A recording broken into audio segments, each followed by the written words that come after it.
Welcome to Ithaca. As you're sitting there, pretending I'm not sitting in my living room in a pink toga, you may be asking yourself how I got here. Other than my stunning good looks, of course, I had nothing to help me. It was quite a journey. Some would even call it an epic. After leaving Troy victoriously, I came upon the island of Ismarus, where I was attacked by the vicious Sacones. A man with an axe and sword attacked me, and it was a brutal battle. Luckily, I fought like a boss and finally won, and I departed from the island. After sailing a few days, I made landfall to the island of Lotus Eaters, where things got pretty psychedelic. I came across a sweet dude high out of his mind on an interesting plant called lotus. He offered me a petal, and after tasting the sweet flower, it was rainbows and unicorns from there on out. After staying for a while on, nothing, never mind, I managed to get back to my ship and make my way towards my next obstacle. I set sail again, only to land upon Polyphemus's lair. I unknowingly entered the great Cyclops' hideout, and as I sat waiting for my host, I heard deep rumbling footsteps. The small giant, oxymoron, Mr. Washington, arrived, and I instantly thought of a plan. Since the Cyclops was a struggling alcoholic, when I offered him wine, he was soon in a drunken sleep. And so I quickly fashioned a sharp-hardened stake. I pulled out my large weapon and shoved it in his eye. Oddly enough, when he awoke, there was a sheepskin coat.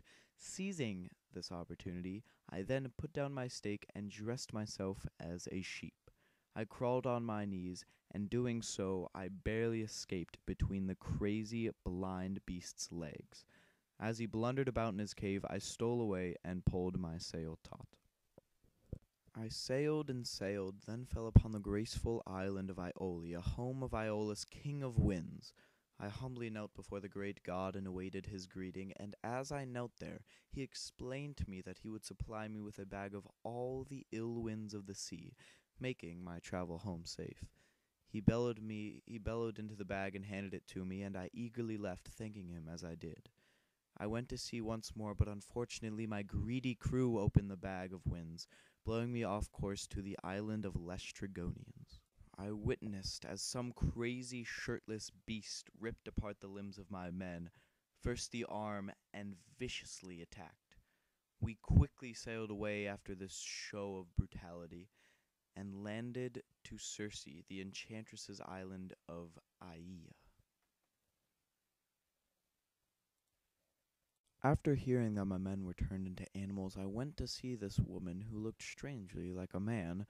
Supplied with moly that Hermes had given me, I demanded she turn my men back to their original forms.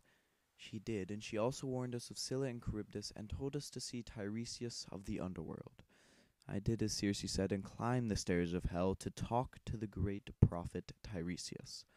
I listened to his words of wisdom, and he spoke with a whispery tone. I listened, and my heart grew cold with terror. I then descended the stairs and reported back to my ship.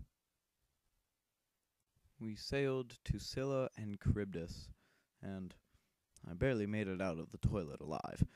After surviving, I came upon the island of Helios. After some days of no food and strong gales, I ate Helios's forbidden cattle. I then heard his thundering voice and was struck by Zeus's lightning bolt as punishment. After Helios, I washed upon the island of Ogea, where the sea goddess Calypso lived.